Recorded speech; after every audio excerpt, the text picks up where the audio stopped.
ধ্বংস হোক সেই ব্যক্তি যে রমজান মাসকে পেয়েছে কিন্তু রমজান মাসে ইবাদত করে তার গুনাহ মাফ করাতে পারেনি। নবী সাল্লাল্লাহু আলাইহি ওয়াসাল্লাম বলেছেন আমিন। সামনে আসন্ন রমজান আমাদের সামনে, আমরা আল্লাহর কাছে দোয়া করি আল্লাহ পাক আমাদের সবাইকে রমজানে পৌঁছে দিন এবং সেখানে বেশি বেশি ইবাদত বন্দেগী করার মধ্য দিয়ে গুনাহগুলোকে মাফ করানোর তৌফিক দান।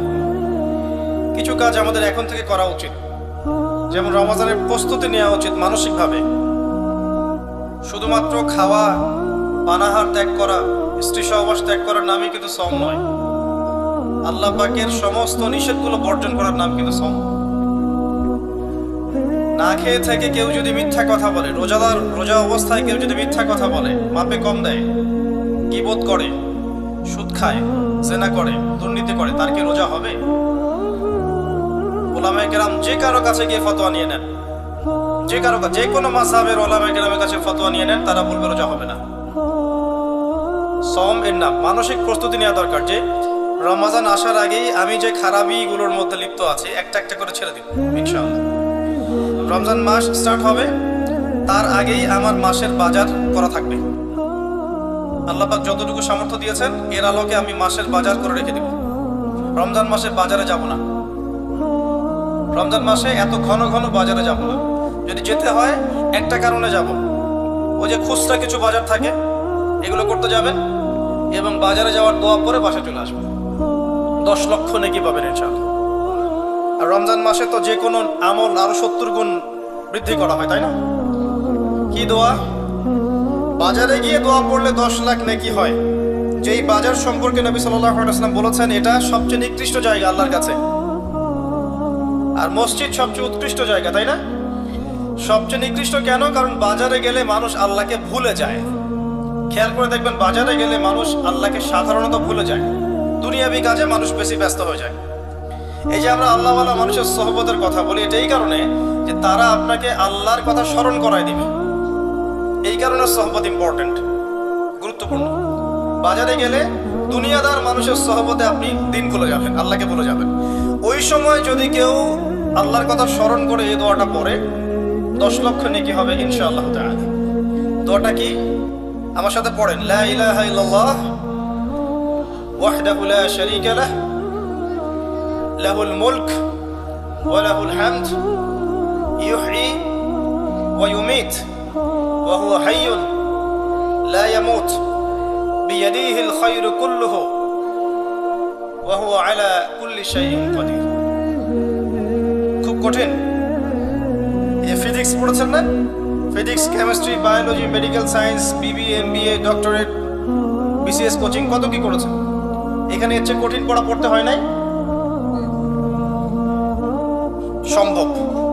এগুলো সম্ভব না, এগুলো অবশ্যই করা উচিত। চেষ্টা থাকলে আল্লাহ পাক তৌফিক দিবেন ইনশাআল্লাহ তাআলা। তো রমজানের আগেই বাজার করে ফেলেন, ঈদের বাজার পারলে আগে করে ফেলেন।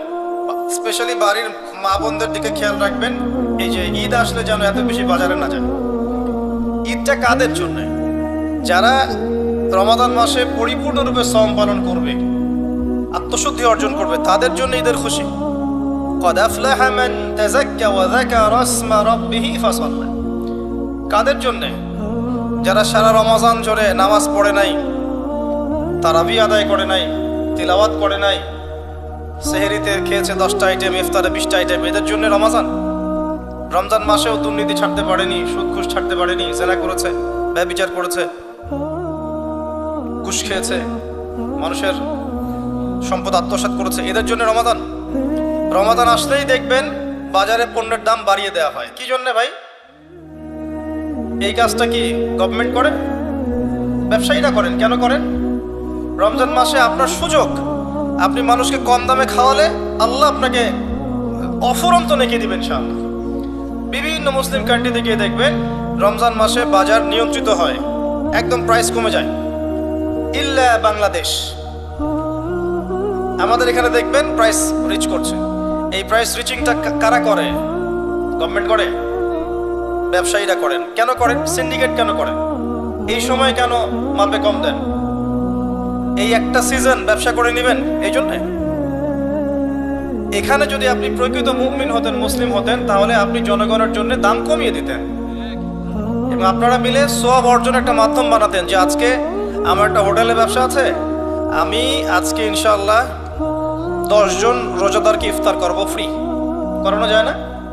এটা করলে আপনার রিজিক কমে যাবে? আল্লাহ আপনাকে যে রিজিক দিয়েছেন, একটা দানা না খেয়ে পৃথিবী থেকে যাবেন? যাবেন না। কি জন্য অন্যায় পথে যাচ্ছেন? মাল মজুত করে রেখে দিবে, মাল কিনা আগে থেকেই মজুত করে রেখে দিবে, যখন দাম বাজারে ইচ্ছা করে একটা সিন্ডিকেট তৈরি করার চেষ্টা করা হয়, মানব সৃষ্ট। তারপরে এরাই আবার চক্রবৃদ্ধি করে দামটা বাড়িয়ে দিল, মাশাআল্লাহ। আর জনগণ দেখবেন ওই যে চাল ডাল কেনার জন্য ট্রাকের পিছনে দৌড় দিচ্ছে। এই কৃত্রিম সংকট তৈরি করেছি আমরা।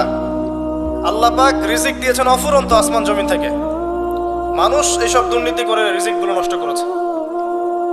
বিশ্বের বুকে একমাত্র দেশ, অনন্য একটা দেশ, যেখানে আল্লাহ পাক আসমান জমিনের বারাকার দরজা খুলে দিয়েছে। শস্য শ্যামল, সুজলা সুফল, আপনি যে কোনো প্রোডাক্ট এখানে উৎপন্ন করতে পারবেন। মাটি এমন উর্বর, আপনার সমুদ্র আছে, প্রাকৃতিক সম্পদ আছে, আপনার গ্যাস আছে, কয়দিন পর তেল আসবে ইনশাআল্লাহ, নদী নালা আছে, অক্সিজেন ফ্রেশ পাবেন, খাবার ফ্রেশ পাবেন। আমাদের প্রোডাক্ট যদি আমরাই খেতাম, খেয়ে শেষ করতে পারতাম না, জানেন? আর যদি আমরা ঠিকঠাক মতো আমাদের এই প্রোডাক্টগুলোর হক আদায় করতাম, মাপে কম না দিতাম, মানুষের ভালো চিন্তা করতাম, নিজের স্বার্থ কম চিন্তা করতাম, এবং টাইম টু টাইম জাকাত দিতাম, আমাদেরকে ওয়ার্ল্ড ব্যাংক থেকে লোন নিতে হতো না। আমার কথা বুঝতে হলে ইকোনমিক্স বুঝতে হবে। এই লোন শোধ করতে আমাদেরকে সুদ দিতে হয়, এবং এটা সরকারের পক্ষে হিমশিম খেতে হয়, কষ্টকর হয়ে যায়। যদি প্রত্যেক মুসলিম সঠিক সময়ে জাকাত দিত, এবং এই জাকাতগুলোকে যদি কালেক্ট করার মতো কোনো পথ পদ্ধতি থাকতো উপরের লেভেল থেকে, যে সব মুসলিম নিসাব পরিমাণ সম্পদ হলেই জাকাত দিতেই হবে বাধ্যতামূলক, আপনি দেখতেন ওই যে কিসের ব্রিটেন, আমেরিকা, আর কিসের রাশিয়া, চায়না, এদের চেয়ে বেশি ডেভেলপমেন্ট করতে পারতাম আমরা ইনশাআল্লাহ। বড় বড় সেক্টরে, মিলিটারি সেক্টরে, মিডিয়ায়, আপনার ফাইন্যান্সে, মেগা প্রজেক্টগুলোতে এবং টেকনোলজিতে দেখতেন, মিলিটারি সায়েন্সে, অস্ত্রশস্ত্রের প্রত্যেকটা ক্ষেত্রে দেখতেন বাংলাদেশ সুপার পাওয়ার হতো। আমরা কয়জন জাকাত দেই, কয়জন ট্যাক্স দেই? আমরা নিজেরা ঠিক না হলে ভাই কোশ্চিন কালেও অবস্থার উন্নতি হবে না। এটা প্রথম কথা। নিজেরা ঠিক না হলে আলাইকুম আনফুসাকুম লা ইয়াদুররুকুম মান দাল্লা ইন ইহতাদাইতুম, এটা শুনে নাকি ভালো করে। নিজে ঠিক না হলে কখনো আমরা মাথা তুলে দাঁড়াতে পারবো না। আমরা যখন অন্যের কাছে লোন নেই, তখন তারা আমাদের সাথে এমন ভাবে বিহেভ করে, মনে আমরা ওরা দাস মনে হচ্ছে, আমাদের কিনে ঠাট্টা মশকরা করে। এগুলো সব মিডিয়া আসে এখন। আমরা যদি সঠিকভাবে জাকাত দিতাম, সিন্ডিকেট না করতাম, দুর্নীতি না করতাম, আল্লাহকে ভয় করে চলতাম, বিশ্বাস করেন আল্লাহ পাক এত চমৎকার একটা ভৌগোলিক অবস্থা আমাদেরকে দিয়েছেন আমাদের দেশকে, যে এমন কোনো বিষয় নাই যেটা আল্লাহ পাক এখানে দেন নাই।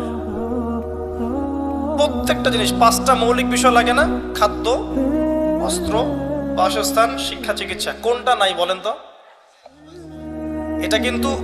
এটা কিন্তু আল্লাহ দ্রোহী মানুষদের কারণে হয়নি, আল্লাহওয়ালা মানুষরা এখানে আছেন বলে এটা হয়েছে।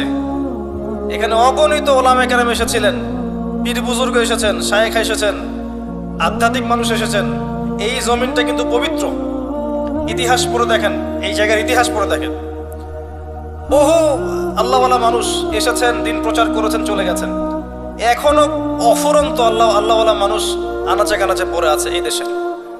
দোয়া করেন তারা, সবার জন্য দোয়া করেন, সবার ভালো চান, কল্যাণ চান, আল্লাহ পাক বারাকা দেন। বাকি যেটা নষ্ট করা সেটা আমরা করি, এটা আল্লাহ পাক করেন না। যাহারাল ফাসাদু ফিল বাররি ওয়াল বাহরি বিমা কাসাবাত আইদিন নাস। জলে স্থলে যত বিপর্যয় ছড়িয়ে পড়েছে, এটা মানুষের হাতের কামাইয়ের কাম, আমাদের কারণে। যাই হোক, একটা পয়েন্ট থেকে আমি অন্যদিকে চলে গেছি। রমজান মাসে মানুষকে খাওয়ান, কমায় দেন, দাম কমায় দেন, মানুষকে খাওয়ান। ব্যবসায় বাজার কৃত্রিম সংকট তৈরি করবেন না। আল্লাহর ওয়াস্তে আপনি একটা হোটেলের মালিক হলে 10টা মানুষকে ইফতার করান। আপনি একটা কাপড়ের দোকানের মালিক, আপনি প্রতিদিন একটা করে কাপড় এমন কাউকে হাদিয়া দিতে পারেন যার কাপড় কেনার সামর্থ্য নাই। রমজানে মানুষ ইবাদত করার জন্য মুখিয়ে থাকে, আর আমরা এই সময় নিজের আখের গোছানোতে ব্যস্ত থাকি। এটা ঠিক না। জাকাত যাদের ফরজ হয়ে গেছে, রমজান মাসে ক্যালকুলেট করেন, জাকাত দিয়ে দেন। এবং যদি পারেন সামাজিকভাবে কালেক্ট করেন, রাষ্ট্রীয়ভাবে কালেক্ট করেন। যদি পারেন সংগঠন আছে না, ছোট ছোট অ্যাসোসিয়েশন, এগুলো দিয়ে কালেক্ট করেন, সবার মাঝে পেলান। যেখানে উপযুক্ত খাতে মিলান, ইকোনমিক সিস্টেমটা সুন্দর হবে। এমনও মানুষের কাছে মানে মানুষকে যাকাত দেওয়া জায়েজ আছে যে অমুসলিম, কিন্তু আমরা চাচ্ছি সে ইসলামের সৌন্দর্য দেখে ইসলাম কবুল করুক। মুআল্লাফাতি কুলুবুহুম একটা খাত আছে, 8টা খাতের একটা খাত। আমরা কখনো এই কাজটা করেছি? কিন্তু দেশের আনাচে কানাচে মানুষ, এক শ্রেণীর মানুষ মুসলিমদেরকে খ্রিস্টান বানাচ্ছে। এই খবর আছে আপনার? খবর পাবেন না, কারণ তারা আমাদের মতো আবেগী না, আমাদের মতো বোকাও না। কেন আমরা আবেগী, কেন বোকা? মনে করেন কিছু একটা করলাম, একদম ভিডিও করে ছবি তুলে সারা মিডিয়া অনলাইন ফাটায় ফেলে যে আজকে আমি একটা কাজ করেছি। আজকে যে ব্যক্তিটা খ্রিস্টান হয়ে গেছে এ কিন্তু অনলাইনে আসে নাই, যে ওকে খ্রিস্টান বানিয়েছে সেও পোস্ট দেয়নি এই যে আমি আজকে একজনকে খ্রিস্টান বানালাম, দিয়েছে? এই জায়গায় বুদ্ধিবৃত্তিক পার্থক্য আছে আমাদের সাথে ইসলামের শত্রুদের।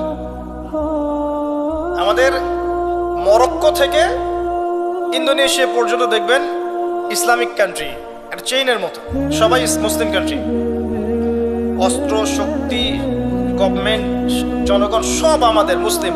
এর মাঝখানে একটা কান্ট্রি দেখবেন ইসরায়েল, সবার ঘুম হারাম করে রেখে দিয়েছে। বুদ্ধিভিত্তিক ভাবে ওদের সাথে আমরা হেরে গেছি। বিগত 100 বছর ওরা যেসব জায়গায় উন্নতি করেছে, ওরা এত মানুষকে ফুটিয়ে বেড়ায়নি যে আমি এটা করেছি, আমি এটা করেছি, আমি এটা করেছি। বুদ্ধিভিত্তিক পার্থক্য দেখেন। ইভেন মানুষ জানেও না তার কাছে কতগুলো পারমাণবিক অস্ত্র আছে, কেউ জানে না, কেউ জানে না। এই যে একটা বিষয়, আমরা মানুষকে দেখাতে বেশি পছন্দ করি। আমাদের উচিত ইসলামকে ভিতর থেকে, গোড়া থেকে শক্ত করা। আল্লাহ দেখিয়ে দিবেন, যখন শক্ত হয়ে যাবে আল্লাহ দেখিয়ে দিবেন ইনশাআল্লাহ। আর আইওয়াশ করে, শোডাউন করে আদতে কোনো ফায়দা হয় না। আল্লাহ পাক আমাদেরকে বোঝার তৌফিক দান করুন, আমিন। রমজান মাসে এই কাজগুলো করেন। আমি এখানে একটু সময় নিচ্ছি, কারণ আসন্ন রমজানে আমরা এমনভাবে কাজে লাগানোর চেষ্টা করব রমজান মাসটাকে ইনশাআল্লাহ, যাতে করে এই মাসটাতে আমরা আমাদের পুরো জীবনের গুনাহগুলো মাফ করাতে পারি। প্রথম কাজ 5 ওয়াক্ত সালাতে অভ্যস্ত হওয়া। রমজান মাস শুরু হয়ে গেলেই প্রথম দিন থেকেই কিন্তু আপনি 5 ওয়াক্ত নামাজে যেতে পারবেন না জামাতে, যদি আপনি এখন থেকে জামাতে অভ্যস্ত না হন। তাই এখন থেকে প্রস্তুতি। রমজান মাসেই গিয়ে আপনি যাকাত ক্যালকুলেট করতে পারবেন না, এখনই আপনি সম্পদের হিসাব করেন, ওলামায়ে কেরামের কাছে যান, যাকাতের হিসাব করেন। এমনকি আপনি এটাও করতে পারেন, আপনার সম্পদের যে মিরাস আছে, মিরাস বন্টন, এটা এখন থেকে জেনে নিয়ে সেভাবে বন্টন করা শুরু করেন। এটা একটা সমস্যা আমাদের দেশে, আমাদের মুসলিমদের মাঝে। মানুষ মারা গেলে সম্পত্তি নিয়ে কাউয়া কাচাল শুরু হয়, তাই না? জীবিত অবস্থায় কেন বন্টন করছেন না?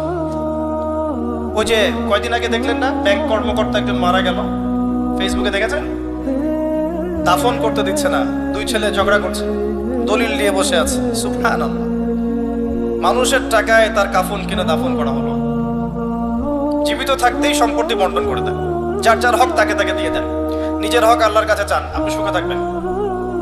কারণ আমি বারবার বলি, মানুষ মানুষের অবস্থানকে ভালোবাসে, মানুষ মানুষের অবস্থানকে ভালোবাসে। আজকে আপনার অবস্থান ভালো, আপনাকে সবাই ভালোবাসছে, ঠিক আছে, কিন্তু আপনি যদি তাদেরকে তাদের প্রাপ্য না দেন, আপনার ইন্তেকালের পর তারা আপনার কথা নাও স্মরণ করতে পারে। আল্লাহকে ভালোবাসেন, আল্লাহর সন্তুষ্টির জন্য যার যার হক তাকে তাকে দিয়ে দেন, নিজের হক আল্লাহর কাছে চেয়ে নেন, আপনি সুখে থাকবেন ইনশাআল্লাহ। তো এই কাজগুলো রমজান আগেই করে ফেলেন, বাজার ঘাট করে ফেলেন। এটা আমি টিপস দিচ্ছি এই কারণে, বাজারটা অনেক বেশি সময় নষ্ট করবে আপনার। রমজান মাসে অনেক বেশি সময় আপনার বাজার খেয়ে ফেলবে। এই যে 1-1.5 মাস বাকি আছে, এখন থেকে কোরআন পড়া শিখে নেন। 1.5 মাস সময় লাগবে না ইনশাআল্লাহ, যদি আপনি আলেমের কাছে মাদ্রাসায় গিয়ে কোরআনের তেলাওয়াতটা শেখেন। রমজান মাসে প্রত্যেকদিন 1 পারা করে পড়বেন, পারা যাবে? 30 দিন 30 পারা, 1 মাসে কোরআন খতম, পারা যাবে না? নামাজ মিস দিবেন না জামাতের সাথে, আল্লাহ পাক তৌফিক দান করুন বক্তা শ্রোতা সবাইকে। এবং তারাবির সালাত মিস দিবেন না। তারাবির নামাজ কয় রাকাত এটা নিয়ে ঝগড়া করেন না, আপনি নামাজের কোয়ালিটি বাড়িয়ে দেন। নামাজটা একদম রাসূল সাল্লাল্লাহু আলাইহি ওয়াসাল্লামের সুন্নাহ মোতাবেক আদায় করার চেষ্টা করেন। নবী সাল্লাল্লাহু আলাইহি ওয়াসাল্লাম পা ফুলে যেত না, নামাজ পড়তে পড়তে পা ফুলে যেত না, দীর্ঘ সময় দাঁড়িয়ে থাকতেন। সবচেয়ে সুন্দর তেলাওয়াত যার, তাকে ইমাম করেন। সবচেয়ে সেরা হাফেজকে ইমাম করেন, যার তেলাওয়াত শুনলেই নামাজের মনোযোগ নামাজে ফিরে আসে, এমন মানুষকে ইমামতির দায়িত্ব দেন। মুয়াজ্জিন যিনি হবেন সুললিত কণ্ঠের মানুষকে মুয়াজ্জিন বানান। আজান আল্লাহু আকবার শুনলেই কলিজা টানে মসজিদে নিয়ে আসবে এমন মানুষকে আপনি মুয়াজ্জিন বানায় দেন। যাকে তাকে বানান না, ভাইবা নেন, পরীক্ষা নেন, টেস্ট করেন, তারপরে দেন। ইমাম সাহেব, খতিব সাহেব, তারাবির নামাজ যারা পড়াবেন তাদের তো বউ বাচ্চা কাচ্চা আছে না, পরিবার নাই, তাদেরকে ভালো হাদিয়ার ব্যবস্থা করেন যাতে তাদের অন্য কোনো ফিকির না থাকে। রমজান মাসে এগুলোই তারা করবে ইনশাআল্লাহ। আপনি তার পরিবারের দায়িত্ব নিয়ে নেন।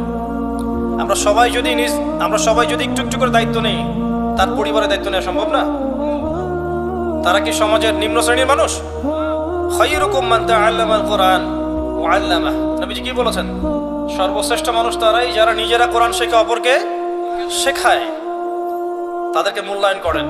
তাদের আমরা খেয়াল করে দেখি অনেক সময় তারা মসজিদ কমিটির কাছে জিম্মি হয়ে যায়। এমনটা করবেন না, তাদের সম্মান তাদেরকে দিন, ইখতিয়ার দিন। সুন্দর মতো তারা নামাজ পড়াবে, তারাবির নামাজ পড়াবে ইনশাআল্লাহ। তারাবির সালাতে আপনি অ্যাটেন্ড করেন, প্রয়োজনের শেষ রাত্রে আবার ওঠেন, উঠে 2 রাকাত নামাজ পড়েন, আল্লাহর কাছে চান। দোয়া কবুলের মাস রমাদান, তাই নয় কি? আরো অনেক বিষয় আছে। সাদাকাতুল ফিতর গুলো দিবেন রমাদান মাসে। ওই যে কিছু হোটেল আছে না, পর্দা টাঙায় রাখে, মানে ওখানে মনে হয় আল্লাহ দেখে না, তাই না? পর্দাটা টাঙায় রাখে। এগুলোকে বয়কট করবেন। কি জন্যে? যারা নন মুসলিম তাদের জন্য হোটেল আলাদা ব্যবস্থা আছে না? মুসলিমদের জন্য কোনো পর্দার ব্যবস্থা থাকবে না। মুসলিম হলে আপনি বসতেই দিবেন না, রোজা রাখেন নাই কেন? যদিও বা মুসাফির হলে সুযোগ আছে, অসুস্থ হলে সুযোগ আছে, কিন্তু এই যে সংস্কৃতি তৈরি করছি আমরা, হোটেলে একটা অংশ থাকবে যারা বেরোজাদার ওখানে গিয়ে খাবে। মাশাআল্লাহ। জিনিসপত্রের দাম কমান, মানুষের উপকার করেন, মানুষকে কাপড় দেন, খাবার দেন, বেশি বেশি ইফতার করান, বেশি বেশি ইফতার করান। ইফতারের প্রজেক্ট হাতে নেন। যার যেরকম ক্ষমতা আছে, কেউ যদি সমাজের নেতা হয়ে থাকেন, সমাজের মানুষকে ইফতার খাওয়ানোর ব্যবস্থা করেন। আপনি পরিবারে ইফতারের এমন অ্যারেঞ্জমেন্ট করবেন যাতে পরিবারে বাচ্চা কাচ্চা সবাই মিলে একসাথে ইফতার করে। ওরা দেখে দেখে বড় হবে যে আমরা ছোটবেলায় আমাদের বাবা মার সাথে একসাথে ইফতার করে বড় হয়েছি। ইসলামিক সংস্কৃতি মনের ভিতর ঢুকে যাবে। এটা কিন্তু ইসলামিক সংস্কৃতি, আমরা কিন্তু এগুলো হারিয়ে ফেলছি। দেখবেন এখন আলাদা আলাদা প্লেট, আলাদা আলাদা ঘরে খাবার খাচ্ছে, তাই না? কিন্তু ইসলামিক সংস্কৃতি যে একসাথে বসবো, বাসার কর্তা তিনি বসবেন, মা বসবেন, বোন বসবে, ছেলেমেয়েরা বসবে, প্রথমে কর্তা শুরু করবে, তারপর তারা শুরু করবে, আদব। এখন এগুলো নাই। যে যার প্লেট নিয়ে ঘরে ঘরে চলে যায়, যে যার হাতে একটা করে স্মার্টফোন। একটা বাড়ির মধ্যে 10টা জগৎ, একটা বাড়িতে 10টা ভিন্ন ভিন্ন পৃথিবী।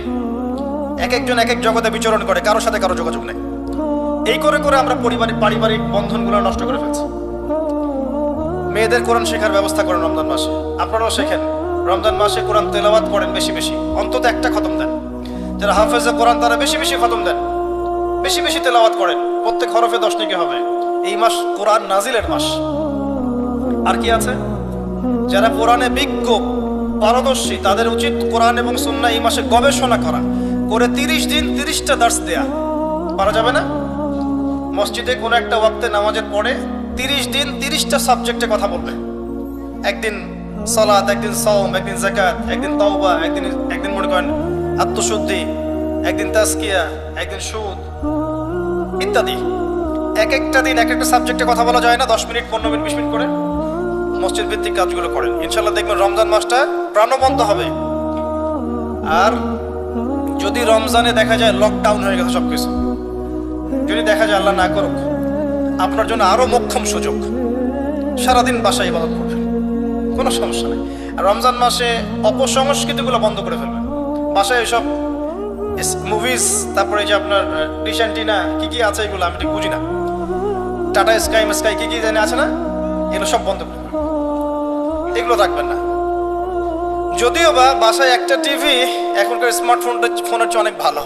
কোন সেন্সে বললাম? আগে এমন ছিল যে বাসায় একটা টিভি আছে ডাইনিং রুমে, যেখানে সবাই একসাথে বসে টিভি দেখতো, তাই না? সবাই একসাথে মিলে একটা মুভি দেখতো, একটা বাংলা সিনেমা দেখছে, একটা নাটক দেখছে, এমন ছিল। তখন কি হতো? ছেলে বাবার অগোচরে খারাপ কিছু দেখতে পারতো না, চ্যানেল চেঞ্জ করতে পারতো না, পারতো? এখন সবার হাতে স্মার্টফোন, সবাই ঘরে ঘরে যে যার মতো পর্নোগ্রাফি দেখছে, কেউ কারোটা দেখে না। ওইটাও এর চেয়ে ভালো ছিল। আর এগুলো শয়তানের যন্ত্র, আপনি বাসায় স্থান দিবেন না। রমজান মাসে তো মোটেই না। আল্লাহ পাক আমাদেরকে আসন্ন রমজানে পৌঁছে দিন এবং আমরা দোয়া করি আল্লাহ পাক রমজানটাকে আমাদেরকে সর্বোচ্চ এফোর্ট দিয়ে কাজে লাগানোর তৌফিক এনায়েত করুন। নবীজি বলেছেন সাল্লাল্লাহু আলাইহি সাল্লাম, রমাদান মাসকে পেয়েছে, নিজের গুনাহ মাফ করাতে পারলো না, তার জন্য ধ্বংস। আমরা যেন ওই কাতারে না পড়ি, আল্লাহ পাক আমাদেরকে হেফাজত করুন। আমিন। তৃতীয় সিঁড়িতে তিনি তখন বলছেন সাল্লাল্লাহু আলাইহি ওয়াসাল্লাম, ধ্বংস হোক সেই ব্যক্তি যার সামনে আমার নাম উচ্চারণ করা হয়েছে, সে আমার নাম শুনে দরুদ পড়ে নাই। জীবনে কখনো যেন এমন না হয় যে আপনার সামনে মুহাম্মদ সাল্লাল্লাহু আলাইহি ওয়াসাল্লাম নামটা উচ্চারিত হয়েছে, আপনি দরুদ পড়েন নাই, এমনটা যেন কখনো না হয়। সবচেয়ে শ্রেষ্ঠ দরুদ কোনটা? দরুদে ইব্রাহিম, এটা পড়বেন। যদি এটা না পড়েন, সকাল সন্ধ্যায় এতটুকু পড়বেন, আল্লাহুম্মা সাল্লি ওয়া সাল্লিম আলা নবিয়িনা মুহাম্মদ। দরুদ সকালে 10 বার, সন্ধ্যায় 10 বার। ফজিলত রাসূলুল্লাহ সাল্লাল্লাহু আলাইহি ওয়াসাল্লাম আপনার জন্য সুপারিশ করবেন ইনশাআল্লাহ। যে ব্যক্তি সকাল সন্ধ্যায় 10 বার করে দরুদ পড়ে, নবী